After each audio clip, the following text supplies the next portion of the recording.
സുഹൃത്തുക്കളെ, സഹോദരങ്ങളെ, അങ്ങനെ രാഹുൽ മാങ്കൂട്ടത്തിന് രണ്ടാമത്തെ കേസിലും അറസ്റ്റ് തടഞ്ഞിരിക്കുകയാണ്. അപ്പോൾ രാഹുൽ മാങ്കൂട്ടത്തിന് ഭാഗ്യമുള്ള ഒരു ചെറുപ്പക്കാരനാണ്. ആദ്യത്തെ കേസ് എന്ന് പറയുന്നത് വലിയ കേസായിരുന്നു. അതിജീവിത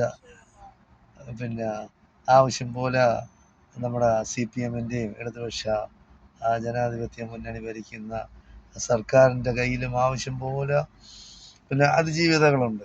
ആവശ്യമനുസരിച്ച് അവർ ഓരോരുത്തരെ ഉപയോഗിക്കുമായിരുന്നു. ഓരോരുത്തർക്കും അതിൻ്റേതായ തുകകൾ കൊടുത്ത് അങ്ങനെ ഒരു പാവപ്പെട്ട ചെറുപ്പക്കാരന് വളർന്നു വന്ന കേരള രാഷ്ട്രീയത്തിൽ പെട്ടെന്ന് ഉയർന്നു വരികയും സ്ഥാനമാനങ്ങൾ തേടിയെത്തുകയും ചെയ്തു.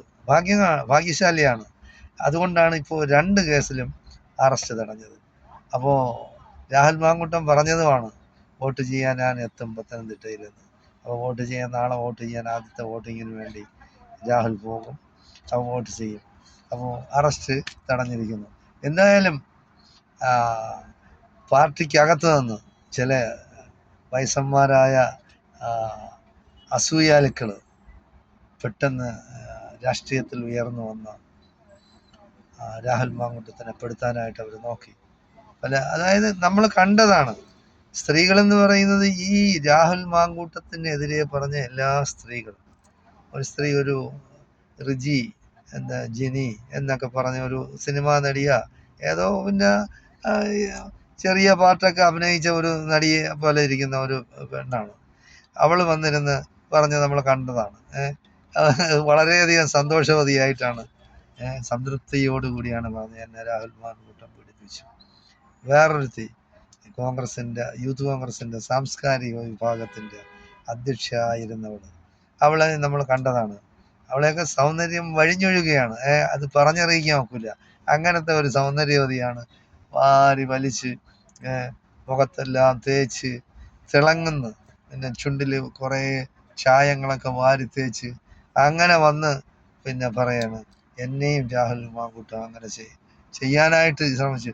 അതെന്ന് പറയുന്നത് എന്ത് ചെറ്റത്തരം പറയുന്ന പെണ്ണാണ്. അവള് വാലന്റൈൻ ഡേ പ്രൊമോട്ട് ചെയ്യുന്നവളാണ്. പ്രണയിച്ചില്ലെങ്കിൽ നിങ്ങൾക്ക് നഷ്ടമാണ്. ജീവിതത്തിൽ ഒരിക്കലെങ്കിലും പ്രണയിക്കണം. പ്രണയത്തിന്റെ നിറം ചുവപ്പാണ്. അങ്ങനെ ഇങ്ങനെയെന്നും പറഞ്ഞ് വാലന്റൈൻ ഡേ പ്രൊമോട്ട് ചെയ്ത അവളാണ് പറയുന്നത്, എനിക്ക് രാഹുൽ മാങ്കൂട്ടം മെസ്സേജ് അയച്ചു. അപ്പൊ അവള് തന്നെ ആവശ്യപ്പെടല്ലേ, എന്നെ നിങ്ങൾ പ്രണയിക്കണം, ഒരു പ്രാവശ്യമെങ്കിലും പ്രണയിച്ചില്ലെങ്കിൽ അത് ജീവിതത്തിൽ വരുന്ന വലിയ നഷ്ടമാണ് എന്നൊക്കെ പറഞ്ഞ്. അപ്പോൾ അവളെന്താണ് ഉദ്ദേശിക്കുന്നത്? അവൾ പ്രണയിക്കണമെന്നല്ലേ. അപ്പോൾ അവൾ ചിലപ്പോൾ നമ്മുടെ രാഹുൽ മാങ്കൂട്ടത്തിനെ പ്രണയിക്കാൻ നോക്കിയിട്ട് അത് ഫ്ലോപ്പായി പോയി. അപ്പോൾ അതുകൊണ്ടുള്ള അസൂയ മൂത്ത് രാഹുൽ മാങ്കൂട്ടത്തിനെ പറയുന്നതാണെന്നാണ് സാധാരണ മനുഷ്യന് മനസ്സിലാവും, അവളുടെ ഭാഷ കണ്ട. അപ്പോൾ എന്തായാലും ശരി, അതിൽ നിന്ന് രക്ഷപ്പെട്ടിരിക്കുകയാണ്. എന്തായാലും രാഹുൽ മാങ്കൂട്ടം ആദ്യമായിട്ട് കേസിൽ നിന്നൊക്കെ മുക്തമായി വന്ന ഉടനെ ചെയ്യേണ്ടതെന്ന് ആദ്യമായിട്ട് ഒരു വിവാഹം കഴിക്കണം. വിവാഹം കഴിച്ച് അവർക്ക് നല്ല ശക്തമായ മറുപടി കൊടുക്കണം. കാരണം ചെറുപ്പക്കാരെല്ലാം നേരത്തെ വിവാഹം കഴിക്കണം. അത് രാഹുൽ മാങ്കൂട്ടത്തിനെ സ്നേഹിക്കുന്നവരെല്ലാം അവരുടെ ആഗ്രഹമാണ്. നേരത്തെ വിവാഹം കഴിച്ച് ഇങ്ങനെയുള്ള ഗുലുമാലുകളിൽ നിന്ന് രക്ഷപ്പെട്ടു നിന്ന് രാഷ്ട്രീയത്തിൽ പയറ്റണം. അതായത് കേരള രാഷ്ട്രീയത്തിൽ ഇന്ന് നിലവിലുള്ള ചെറുപ്പക്കാരിൽ ഏറ്റവും നല്ല 2 ചെറുപ്പക്കാരാണ് ഷാഫി പറമ്പിലും രാഹുൽ മാങ്കൂട്ടം. അവരൊരു ഒരു ഒന്നിച്ച് തന്നെ നിൽക്കണം അവസാനം വരെ. സ്ഥാനമാനങ്ങൾക്ക് വേണ്ടി ഓടരുത്. നിങ്ങൾ ചിലപ്പോൾ ഷാഫി പറമ്പിലിനെ രാഹുൽ മാങ്കൂട്ടത്തിനെ തെറ്റിക്കാൻ ചിലർ ശ്രമിക്കും. നിങ്ങളങ്ങനെ തെറ്റിപ്പോകരുത്. നിങ്ങൾ ഒന്നിച്ച് നിന്ന് കഴിഞ്ഞാൽ ബാക്കിയുള്ള നേതാക്കളെ, ചാണ്ടി ഉമ്മനെ കൂടെ കൂട്ടിക്കൊള്ളണം. ബാക്കി വേറെ യുവജന നേതാക്കൾ എല്ലാവരുടെയും പേരൊന്നും നമുക്ക് പറഞ്ഞിട്ട് കാര്യമൊന്നുമില്ല. എല്ലാവരെയും കൂട്ടായി നിങ്ങൾ നിന്ന് ഈ ഇടതുപക്ഷ ഇപ്പോഴത്തെ ഗവൺമെന്റിനെ നിങ്ങൾ എങ്ങനെയായാലും പുറത്താക്കി പുതിയ ഒരു ജനാധിപത്യ രീതിയിലുള്ള പുതിയ ഒരു കൂട്ടായ്മ രൂപപ്പെടുത്തണം. യുവജനങ്ങൾ തന്നെ ഈ വയസ്സന്മാരെയൊക്കെ ഒരു മൂലയ്ക്ക് ഇരുത്തണം. അധികാരത്തോടുള്ള അമിതമായ ആഗ്രഹം കൊണ്ട് ഇവർ പലതും കാട്ടിക്കൂട്ടും. ഇവരെ മൈൻഡ് ചെയ്യരുത് യാതൊരു കാരണവശാലും. ഈ രാഹുൽ മാങ്കൂട്ടത്തിന് വേണ്ടി സംസാരിക്കാത്ത ഒരു പിന്നെ വയസ്സൻ നേതാവിൻ്റെ ഇലക്ഷൻ്റെ കാര്യങ്ങളിൽ നിങ്ങൾ പോവുകയേ ചെയ്യരുത്. അവർക്ക് വേണ്ടി വോട്ട് പിടിക്കാൻ യാതൊരു കാരണവശാലും പോകരുത് നിങ്ങൾ. അത് പ്രത്യേകിച്ചെന്ന് പറയുന്നത് ഈ വി.ഡി. സതീശൻ, പിന്നെ രമേശ് ചെന്നിത്തല, വേണ്ടി വന്നാൽ മുരളീധരൻ കൂടുതൽ പറഞ്ഞില്ലെങ്കിൽ അവസാനം പോഞ്ഞ് വളരെ കുറച്ച് അതൊന്നും പറയേണ്ട കാര്യമൊന്നുമില്ല. എല്ലാവരും അധികാരത്തിൻ്റെ ബാക്കിലാണ്. കുപ്പായം തുന്നി വെച്ചുകൊണ്ടിരിക്കുകയാണ് മുഖ്യമന്ത്രിയാവാമെന്നും പറഞ്ഞ്. അങ്ങനെ മുഖ്യമന്ത്രിയാക്കാൻ അവനെയൊന്നും വിടരുത്. പുതിയ ആര് വരട്ടെ. ആ നല്ല ഒരുത്തനായിരുന്നു ആ ശശി തരൂർ എന്ന് പറയുന്ന. അവൻ ചെറ്റത്തരം കാണിച്ച് അവന് സ്ഥാനത്തും അസ്ഥാനത്തിനും മോഡിയുടെ മൂട് താങ്ങി നടന്ന്, അല്ലെങ്കിൽ അവനൊരു അന്തസ്സുള്ളവനായിരുന്നുവെങ്കിൽ അവൻ്റെ ഭാര്യയുടെ പിന്നെ മരണമായിട്ട് ബന്ധപ്പെട്ട് എന്തെല്ലാം രീതിയിൽ ബുദ്ധിമുട്ടിച്ചതാണ് ശശി തരൂരിനെ. അന്തസ്സുള്ളവനായിരുന്നെങ്കിൽ മോഡി ഇനി ഈ ലോകം മൊത്തം എഴുതി കൊടുക്കാം, അല്ലെങ്കിൽ പ്രൈം മിനിസ്റ്റർ ആക്കാം എന്ന് പറഞ്ഞാൽ പോലും പോരാ, ആണാണെങ്കിൽ പോകില്ലായിരുന്നു. പക്ഷേ ആ സ്ഥാനത്തും അസ്ഥാനത്തും മോഡിയെ പുകഴ്ത്തി നടക്കുകയാണ്. ഇങ്ങനെയുള്ള ചെറ്റകളൊന്നും കേരള രാഷ്ട്രീയത്തിൽ അവർക്കൊന്നും സ്ഥാനമില്ല. അവൻ ഇന്റർനാഷണൽ ലെവലിൽ പോട്ടെ. അങ്ങനത്തെ ചെറ്റയാണ്. ഇവിടെ എല്ലാവരും ആഗ്രഹിച്ച് ശശി തരൂർ കൊള്ളാമെന്ന്, പക്ഷേ അവനെ വിശ്വസിക്കാൻ കൊള്ളില്ല. ചെറ്റത്തരമാണ്. കാരണം അധികാരമില്ലാതെ ചില ആളുകൾക്ക് നിൽക്കാൻ കഴിയില്ല. എന്താണെന്ന് എനിക്ക് അറിഞ്ഞൂടാ. എന്താണ് അധികാരം എന്ന് പറയുന്നത്? അങ്ങനെ അധികാരം മനുഷ്യനെ ദുഷിപ്പിക്കും. ഈ ലോകത്ത് പ്രശ്നങ്ങൾ ഉണ്ടാക്കുന്നതിന് കനകം മൂലം കാമിനി മൂലം എന്നാണ്. അതായത് പെണ്ണും പണവും, അതാണ് ഈ ലോകത്തുള്ള എല്ലാ കുഴപ്പങ്ങൾക്കും കാരണം. അത് ജാതി, ഇപ്പോഴും പിന്നെ ജാതിയും കൂടെ ഉണ്ട്. ഏത് ജാതിയായാലും പണം ഇറക്കുക, ആ ജാതി അവിടെ മറികിടക്കും. അതാണ് ഇപ്പൊ നമ്മൾ കാണുന്നതല്ല. അതാണ് നമ്മൾ കണ്ടില്ലേ, പിന്നെ നമ്മുടെ ഷാരൂഖ് ഖാനെ പെടുത്താൻ വേണ്ടി മകനെ പിടിച്ചിട്ട് പിന്നെ ഹഷീഷ മറ്റേതാ മറിച്ചതാ ഒക്കെ കൊടുത്ത് ഇല്ലാത്ത പ്രശ്നങ്ങൾ ഉണ്ടാക്കി കോടികൾ ഇറക്കി. കാരണം ഷാരൂഖ് ഖാന്റെ പൈസയുണ്ട്. പൈസയിൽ വീഴാത്ത ഏത് രാഷ്ട്രീയക്കാരനാണ് ഉള്ളത്? കോടികൾ കൊടുത്ത് ആ കേസിൽ നിന്ന് അവർ ഊരി രക്ഷപ്പെട്ടു പോയില്ലേ. അതുപോലെ തന്നെ സൽമാന്റെ കേസ്, സൽമാൻ ഖാന്റെ കേസും അങ്ങനെ തന്നെ. ആര് പിന്നെ ഇടിച്ചു പറിച്ചു, പിന്നെ ഉറങ്ങിക്കിടന്നവരുടെ മണ്ടയിൽ വണ്ടി കയറ്റി എന്നൊക്കെ പറഞ്ഞ് ഇല്ലാത്ത പ്രശ്നങ്ങൾ ഉണ്ടാക്കി. പിന്നെ മാനിന്റെ കേസ്, എന്തൊക്കെ വന്നു. അതൊക്കെ കോടികൾ ഇറക്കി കഴിഞ്ഞാൽ ഏത് കേസും ഇവിടെ ഇല്ലാതാക്കാൻ കഴിയും. അതാണ് ചരിത്രം അതാണ് കാണിക്കുന്നത്. എന്തായാലും ശരി, നമ്മൾ സാധാരണ ജനങ്ങൾ ആഗ്രഹിക്കുന്നത് സത്യസന്ധമായ രാഷ്ട്രീയ പ്രവർത്തനം, ജനങ്ങളോടൊപ്പം നിൽക്കണം. ജനങ്ങളോടൊപ്പം നിന്ന് കഴിഞ്ഞാൽ അവരുടെ പ്രശ്നങ്ങൾക്ക് വേണ്ടി നമ്മൾ പിന്നെ ഇറങ്ങിക്കഴിഞ്ഞാൽ അവർ നമ്മളെ കൈവിടില്ല. സാധാരണ ജനങ്ങൾക്ക് കളങ്കമില്ലാത്തവരാണ്.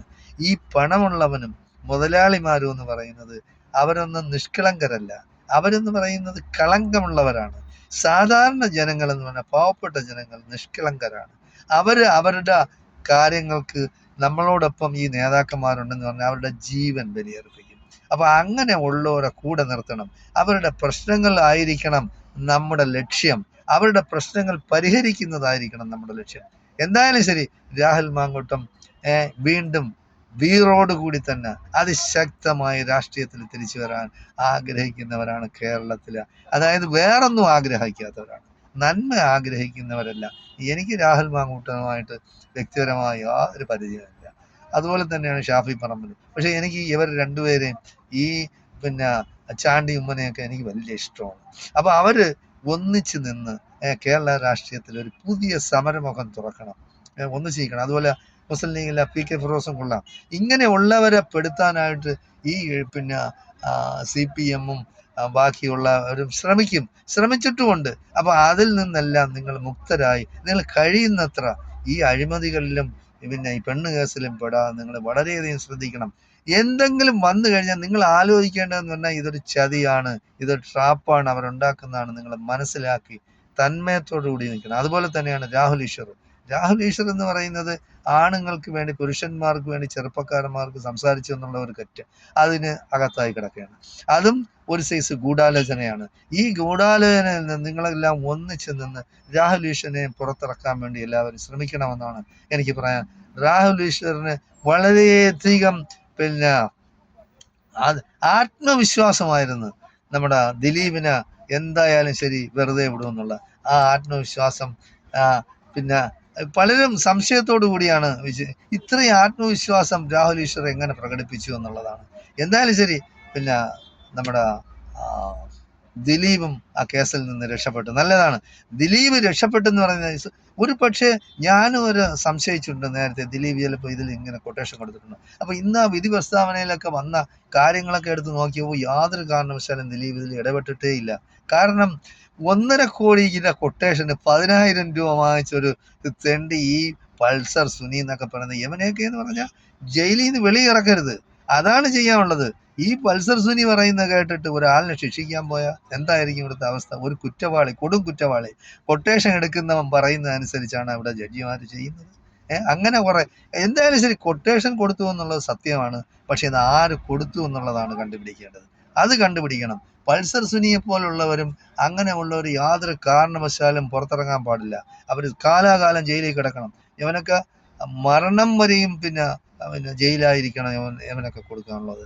അങ്ങനെ ഈ കുറ്റവാളികളെ ഈ സമൂഹത്തിൽ നിന്ന് നമ്മൾ ഒറ്റപ്പെടുത്തണമെന്നും ശാന്തിയും സമാധാനവുമായി ജനങ്ങൾ കഴിയണമെന്നും ജനങ്ങളുടെ ക്ഷേമത്തിനും ഐശ്വര്യത്തിനും വേണ്ടി രാഷ്ട്രീയക്കാർ, യുവജനങ്ങൾ ഇറങ്ങി പുറപ്പെടണമെന്നും അതിനുവേണ്ടി ഏതറ്റം വരെയും പടപൊരുതണമെന്നുമാണ് എനിക്ക് പറയാനുള്ളത്. എന്തായാലും ശരി, നല്ലൊരു നാളേക്ക് വേണ്ടി യുവജന നേതാക്കളെല്ലാം ജനങ്ങളുടെ, നമ്മുടെ രാഷ്ട്രത്തിൻ്റെ, നമ്മുടെ സംസ്ഥാനത്തിൻ്റെ അഭിവൃദ്ധിയും ഐശ്വര്യമായിരിക്കണം നിങ്ങളുടെ ലക്ഷ്യം, ജനങ്ങളുടെ ക്ഷേമമായിരിക്കണം. നിങ്ങൾ അതിനുവേണ്ടിയാണ് പോരാടേണ്ടത് എന്ന് പറഞ്ഞുകൊണ്ട് ഞാൻ തൽക്കാലം നിർത്തുകയാണ്. ജയ് ഹിന്ദ്, ജയ് ഭാരത്.